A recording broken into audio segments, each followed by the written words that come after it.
It's our favorite time of the month. We are back with another edition. Welcome back, everyone. This month, we are looking at generational grower champagne. We're going to dive into what makes these producers so good today. How did they get there? Who sacrificed what? Who planted what? Where did they buy? Why?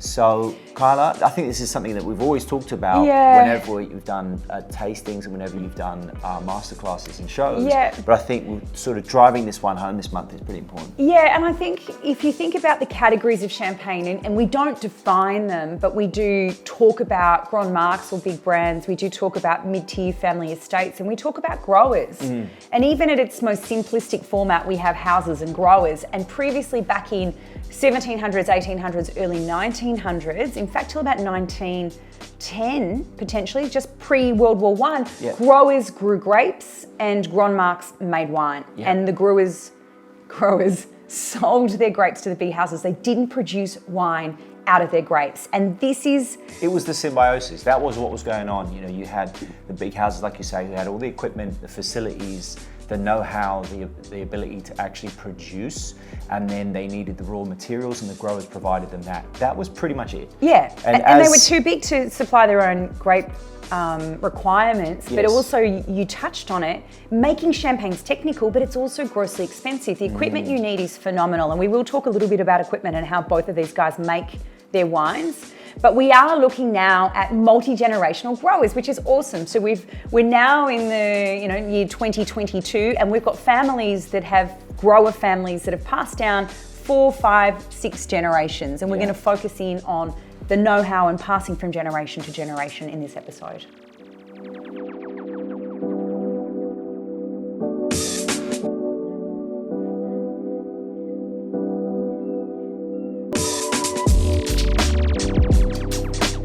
Okay, so kicking off our generational grower focus this month, I've picked a producer that I've really admired over the many, many years. They did actually feature years ago in the club, but things have changed. You know, there's a lot that's happened since then. So the producer is Pierre Gerbais. They're based in a village called Celles-sur-Ource. Ource is one of the many rivers that you'll find down in the south. You've got the Orbe, the Ource, and a few others that sort of intertwine.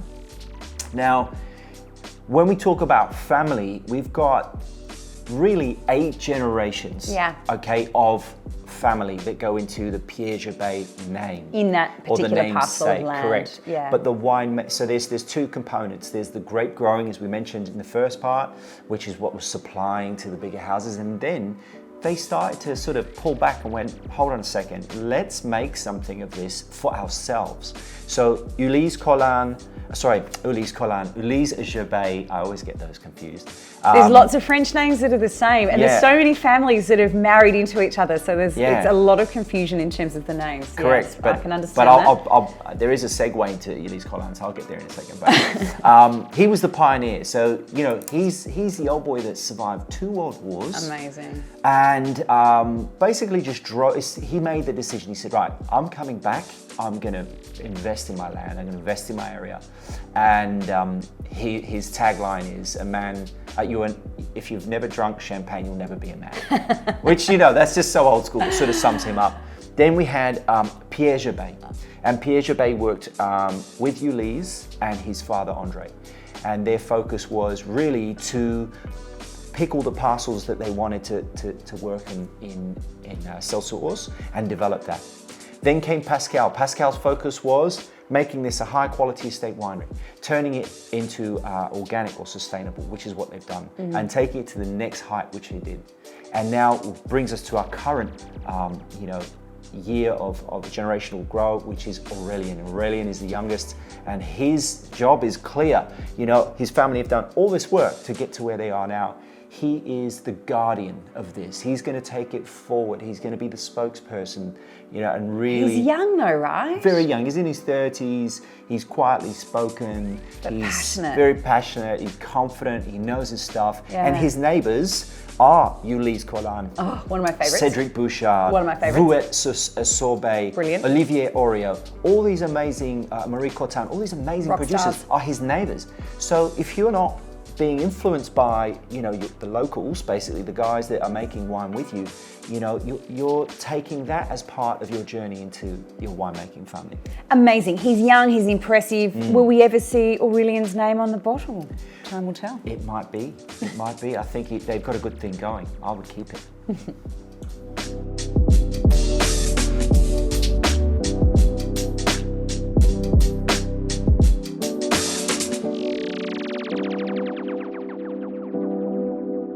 Okay, so the wine that we're trying is Grain de Sel, which is part of the Celles-sur-Ource representation of all their vineyards. They have in total 17.5 hectares of land. That's how much the forefathers invested in the land and making sure they got a good foothold on what was going on.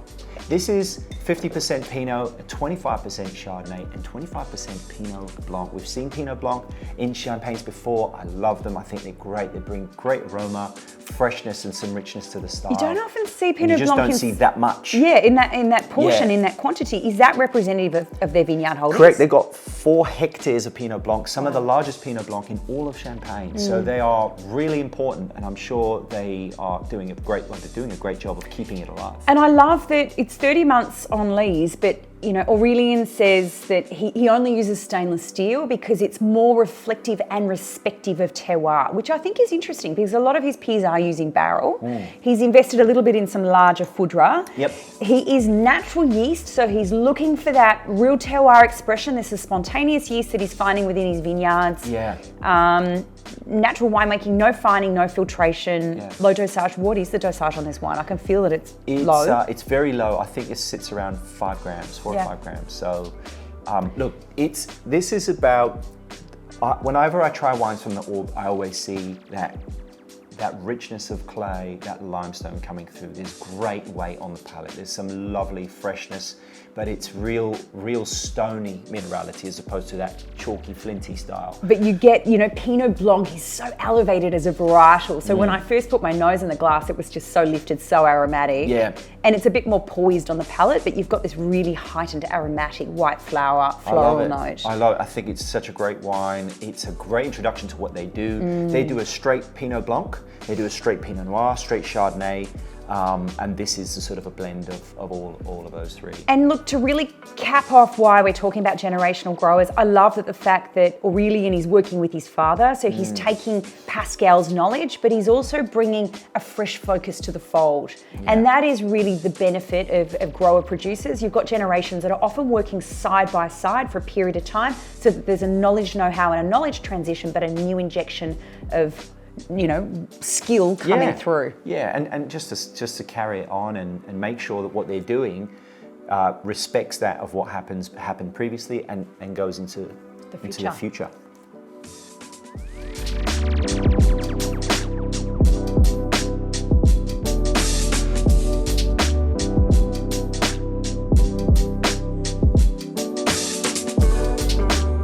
And the other producer that we're focusing on today is the House of Brochet-Dolet.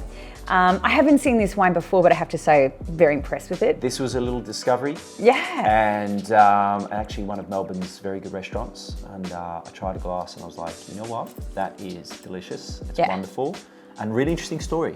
Yeah, so Brochet-Dolet, they are 4 generations of winemaking, sort of 1960s. The house founded by Jean-Louis Brochet and his wife Bernadette Perceval. So if we talk about, the combining of champagne families, there's a lot of double barrel names and sometimes it changes over time. Didn't we have Perceval Farge in the club as well? Absolutely, we did. They're in Chamery, which is not far. So coming down the line, when you marry someone from a different winemaking family, which is often the case, the names can change over time, and you can see this is a challenging one because you're starting with a certain name and then you're moving on. So what's the first name? Is that off the husband, and then the second name off the wife? Is that right? Yes. Yes. Bernadette Perceval, and now we've come down and we've got Claude and Emmanuel. Claude Brochet and Emmanuel Dolet. Dolet. Cool, okay. Yes, okay. and so we've got two generations again working side by side at the moment. So we've got Claude and Emmanuel and their son Matthias, who's coming into the vineyard. He's gone off and done his oenological studies, his winemaking degree. And when we talk about generational grower, it's so important that the next generation go off and learn about current viticulture practices. You know, and even though a lot of viticulture is timeless, there's always new science, there's always an application of the present time that you can learn. You can talk about, you know, modern climate, modern technologies. You just got to get out there, especially as a young winemaker, young person. Get out there, learn, work in different environments, work with different people, different equipment, terroirs. different techniques. Broaden your knowledge and understanding, because what happens when you come home is you've got all these exciting ideas. And I think that's what it's about. It's when you stay in one place, it becomes absolutely a little one. But that's why I think that Champagne's never been better, because the next generation are more worldly than their predecessors and their fathers and their grandfathers. You know, they've gone off and done vintage in Australia. They've gone to Argentina. You know, the web is an amazing source of information. They're connected with other winemakers around the world. The world is a smaller place, and they're bringing this wealth of wisdom with them. We've got a champagne house located in Écouen. I love the Écouen region. It's very pretty. You've actually got quite a hilly aspect in Écouen. You've got many different aspects of the hill. You're right in the heart of the Montagne de Reims, where Pinot Noir rules, and it does in this wine.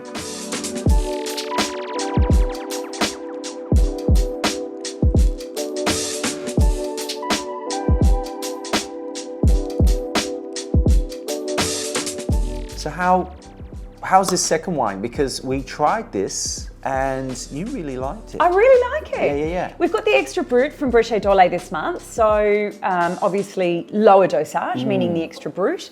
We've got the vineyard located in Écouen, and Écouen is in the heart of the Montagne de Reims. So Montagne de Reims, famous for Pinot Noir. They've got beautiful slopes. I mean, we've often been in the vineyards of Écouen. They've actually got quite a bit of aspect. They've got some hillier terrain than the rest of Champagne, which is notoriously flat. Yeah. So you do have really good aspect to the sun, and there is definitely a ripeness to the wine. We've got 80% Pinot Noir, we've got 10% Meunier, and we've got 10% Chardonnay. So 90% red fruit. You can see that in the depth of colour. So quite a rich golden colour, but a very fine bead. We've got 2 years of aging on lees. I actually find it a little bit interesting that the house don't have the pressing facility in their own vineyard. Yes. They press it at the local cooperative. It's done at the Écouen cooperative. All the sort of winery work, so to speak, is done there. And once it's bottled and ready to be aged, it will come No, back. it's actually not. Is it Just to aged? correct you, no, it's actually In the house, I thought pressed, that's what, and it's pressed and fermented at the cooperative, and then once the base wines, the vin clairs, then come back to the house for blending, bottling, right, okay. tirage, so etc. Yeah, right. So they don't even get to that point. They get to that. Okay, Yeah, cool. just the That's fermentation, which is interesting because we talked about this before. When you're a small grower, the technical facilities Yeah, it's a lot. It's a lot of money. is massive, and not only that, you need room. I mean, Pierre Gerbais got 2 presses. He's got a pneumatic press, which is more traditional. He's got a traditional coquard press, which gives him more precision. It's slower.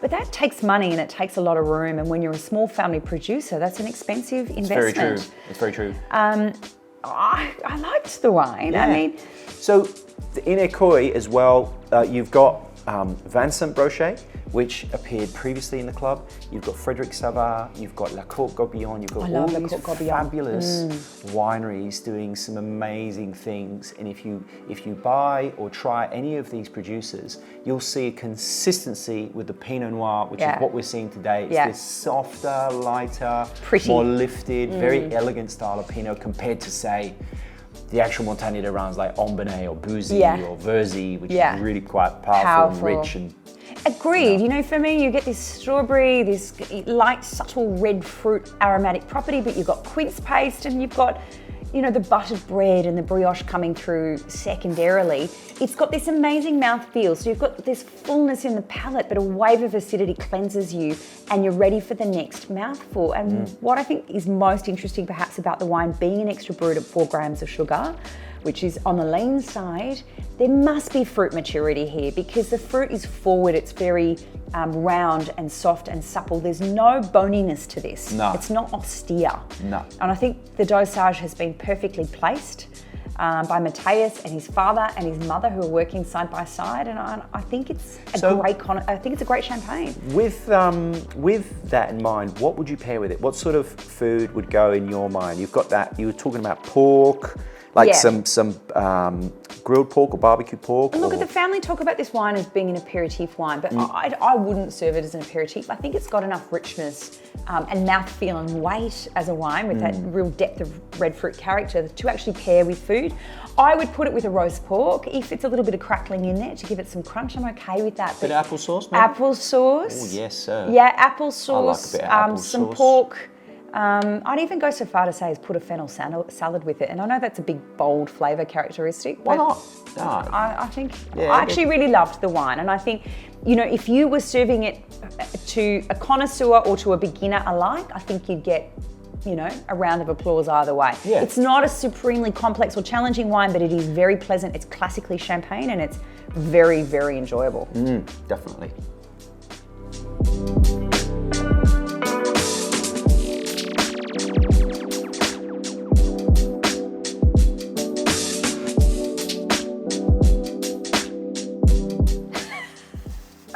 So, getting to the end of this episode, what we've discovered, which is wonderful actually, is this sort of the passing the baton of knowledge, of wisdom, of love, of care, a true, understanding of what's actually going on out in the vineyards to continue that good work. It's a team from father to sport. son, father to daughter, whichever way it goes round.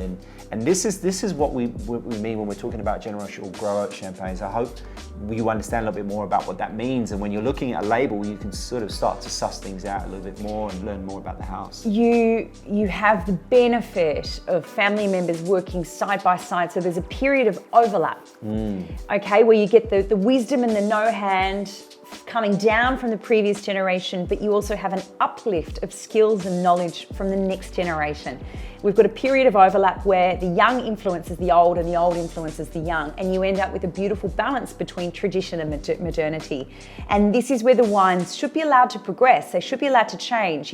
Back in the day, in the 1800s or the 1700s, you had to follow family formula. It was much more rigid. You couldn't go and change the label. You couldn't go and plant new varietals. I imagine there's still a few wineries out there in Champagne that still operate that way. They still think that way, because that's the right way. But if you take over, give it some context here. If you are, let's say you're taking over the baton as the winemaker at Perrier-Jouet, there is a way. You learn from your cellar master and you must adopt those practices. Whereas in the family, there's going to be a confluence of ideas. You've got the knowledge and experience of the young being influenced by the old. I agree. Well, look, thank you so much for joining us this month. You jump on our socials or your socials and share, put up some posts as to what you think of the wine that month. Feel free to cook or not, order some food in, whatever you want to do, and enjoy these wines definitely with some food. Out of our connoisseurs, so obviously we think the best way to experience the club is by having 2 bottles per month. For all of you lovers, I think that's something you should think about. It really does give you the full influence of the club. Yeah. But I want to know preferences of style. They're both fantastic wines. Yeah. They're incredibly different, but please can you write to us and let us know what your preference was. Hit us up on the club page on Facebook. Thank you for joining us for yet another month. Thank you, Kiri, for finding such interesting champagnes once again. Thank you. We look forward to seeing you next month. We've got another cracking month coming up. So welcome to the new club members. Hello to our old members, and we will see you at a club event soon enough. Indeed, we will.